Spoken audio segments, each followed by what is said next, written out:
Hello and welcome to my channel. Today we're going to be doing a yes, no, maybe for all the books in my personal physical library. So over on my TikTok, I did a really quick yes, no, maybe, even though I have a lot to say about these books. So this is where we're going to get into it, a much more long-winded, longer video on all the books in my personal library. So a lot of them I have just because I'm like attached to them for whatever reason, even if I didn't like them, because I have moved so many times over the last like 10 years that for it to have stuck with me for this long says something. Slash, I just haven't gotten rid of it yet, but will probably be donating to my library, like my public library. I'm also including in here the library books I currently have checked out that I finished. Also, a very honorable mention that I just can't find it somewhere in my house is The Song of Achilles. I love this book. It made me cry, and that's a really hard thing to do.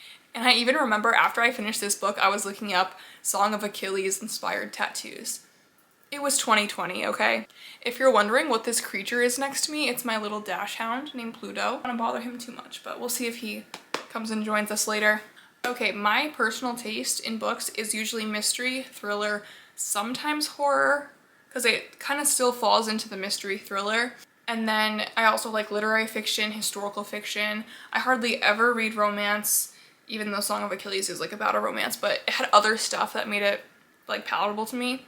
So I hardly ever read romance. I never read fantasy. I tried ACOTAR and I never read the second book. So that's what my taste is, so that you can know if our tastes align. These are in no particular order. I'm just picking them up as I threw them on my bed and onto the floor. So first up we have The Only One Left by Riley Sager. So this book was good. At the end though, I was left with like questions that weren't resolved, and I'm like, wait, did this like twist in the end line up with the actual plot? Like, did it make sense? And there was some things I just wasn't sure about. It also reminded me of Verity, which I did like, but yeah, the similarity, maybe I read them too close together. The similarities, I was just like, oh, okay.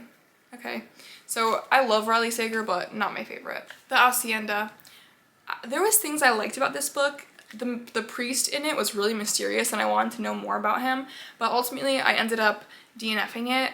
I think maybe like supernatural books are just not my thing because I just couldn't connect to it. I kept trying, I kept going back to it, and it was just a no for me. The Nightingale by Kristen Hanna.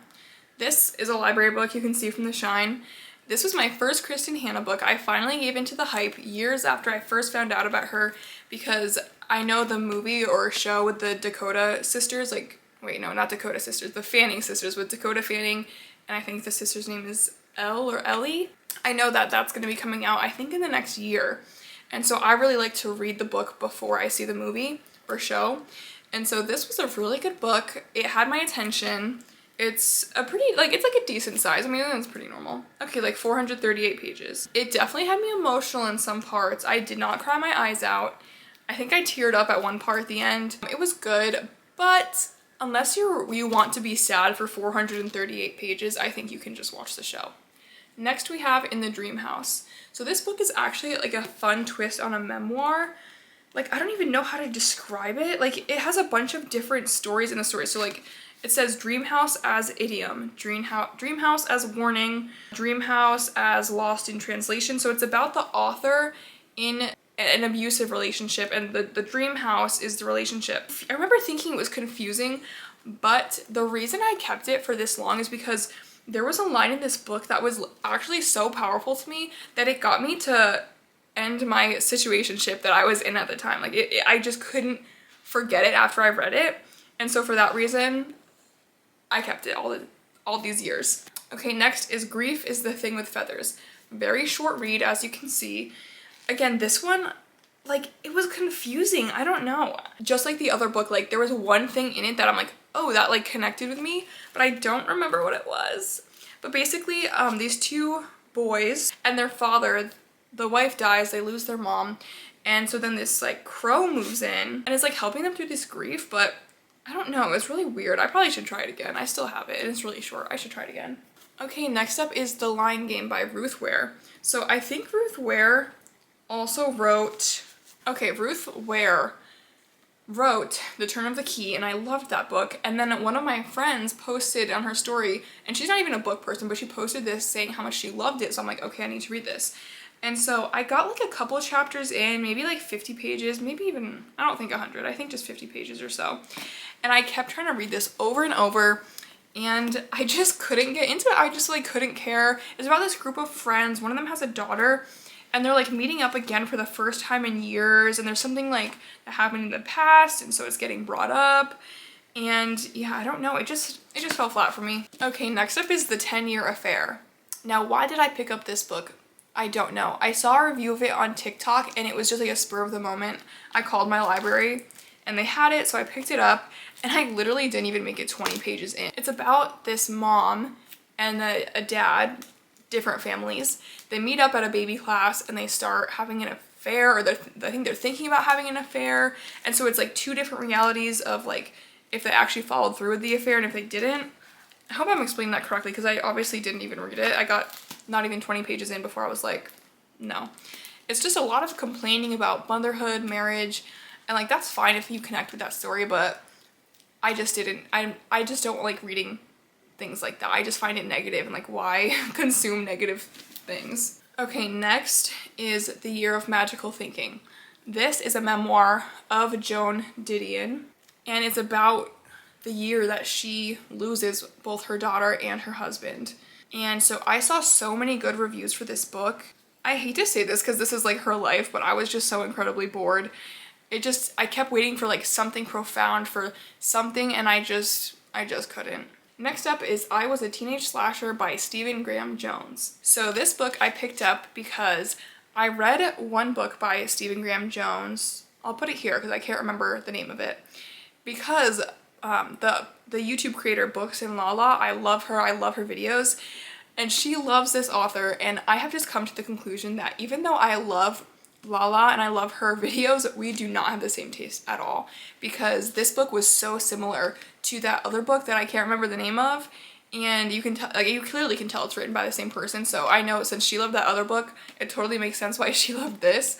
The other book I really had to like force myself through, and I didn't even finish this one. I mean, maybe I could go back, but I don't know. I just like, it's like an interesting story. So it's about this boy, teenager, well, he's an adult when he's telling the story, and he ends up becoming a teenage slasher, but it's like out of his control. Like he just like does these things like in his sleep, practically, like in a possessed, not really in his sleep, but like in a possessed state. And and so like it's interesting, but something about the writing, I just don't like it. Like I find it confusing. I'm like, wait, where are we? How did we get here? Oh, okay. And it's just not for me. Okay, next up is Atmosphere. I don't have too much to say because I actually I DNF'd it. I started it on audio, and maybe it was the speaker's voice. It just sounded like old to me. And then also like that it's space. Like I'm just like, I just don't really care. I know. And on top of the fact that I don't read romance, when I picked this up, I actually thought, I get confused between Taylor Jenkins Reid and the author that wrote Normal People. I don't know why. I thought this was written by that other author, and so it just like didn't mesh for me, on top of the fact that I really don't read romance, and I also don't care about space, so it's not this book's fault. It's just not for me. Next up, we have Middle of the Night. Riley Sager redeemed himself here. Again, another example of Lala and I not having the same taste. She did not like this book, and I loved it. I loved the atmosphere, I loved the plot, I liked the main character, I liked the flashbacks, I just liked it. Riley Sager redeemed himself. Okay, I picked up another stack. I would recommend this book. It's about these two females, I say females because I used to be in the military, and that's how like everyone refers to women as females, but then when I'm saying it as a normal person, I'm like, so this book's about two females, and it's like, just say women. This book is about two women that become friends, but one of the friends has like this secret, like, not really secret, but another identity and a big different background, ulterior motives. And so she's like trying to wedge between the woman that she becomes friends with and her kid, or kids, I don't remember, and then her husband. Like she's like, I want to be the main thing in your life, and like maybe I even want your life. I love thrillers, but sometimes they like mesh together, because like how many different storylines can you really have? A lot of thrillers are like not these life-changing books the way I feel like literary fiction is, but I would say it's still worth the read. Like sometimes you just want something that grabs your attention and is a quick read. Theo of Golden. I know everyone loves this book. Like, I've literally seen people reviewing this book crying, and I'm like, ooh, maybe I like missed something. I don't know. I liked this book. I also saw criticism of this book saying it was preachy or MAGA. I definitely don't think it was like that. Like, I thought it was a really sweet book. It was fine. It's just there's really not a lot of plot. And that's fine. It's a very character-driven book, and there's good lessons in it. I mean, the main character is this sweet old man who just wants to like bring positivity to other people's lives, and he definitely does. There was a little twist. Yeah, it was fine. Like, it's like an airport read. I feel like it's an airport read. Lost Lambs. I loved this book. I thought it was so fun. It actually is my first book of the month book, and I am totally hooked after this. This was about 3 daughters and their parents, and they're just so disconnected, all on their own, like in their own crises. Again, this does have like some plot. Sorry, the battery died even though I was just recording for like 5 minutes. Yay! Get back to what I was saying. Yeah, it's about this really dysfunctional family and just all the different journeys they're on. And maybe this book isn't for everyone. I mean, I've seen mostly positive reviews for it, but I remember this one scene, I just connected so much with the middle daughter because I am the middle daughter in my family. And my heart just like completely broke for her. I just wanted to go through the book and give her a hug and say, it's gonna be okay. So I would recommend this book to a woman probably. Probably not a man. I feel like they just like wouldn't get the vibe. Next up, Happiness Falls. So this book really reminded me of Everything I Never Told You by Celeste Ng. It's about, well, that's about a mixed race, white and Asian American family, and there's like, it's like a family drama with this little mystery in it, and this is the exact same thing but a little bit of a different twist on it. But I really enjoyed it. I think it's a lot of commentary on family dynamics. This one is a lot about like disability, like having someone in your family that has a disability, so that was like interesting that the other book didn't have. So I would recommend this. I thought the mystery had me interested, and then I got to watch how this family worked, and that really was beautiful to me. Last up, another library book, we have Not Quite Dead Yet. So I had really high expectations for this book because it won the Goodreads Mystery Award for 2025, like the best mystery of 2025 according to Goodreads. And I gave my grandma 3 books for Christmas, and this was her favorite of the 3. I liked it. No, I liked it. I liked it. No, it was good. It was good. It was really a unique book. The thing I didn't like, and some people don't mind this, I did not like the main character a lot of the time. I found her to be angsty and act more like a 17-year-old than a 27-year-old. I'm the same age as this main character in a very different place in life, and that's fine, but I just found her to be incredibly immature, and that was hard to get on board with the way she was acting. But overall, like, the concept of the book I thought was really enjoyable and really unique, so I would recommend this as well. So there we have it, every single book in my personal physical TBR.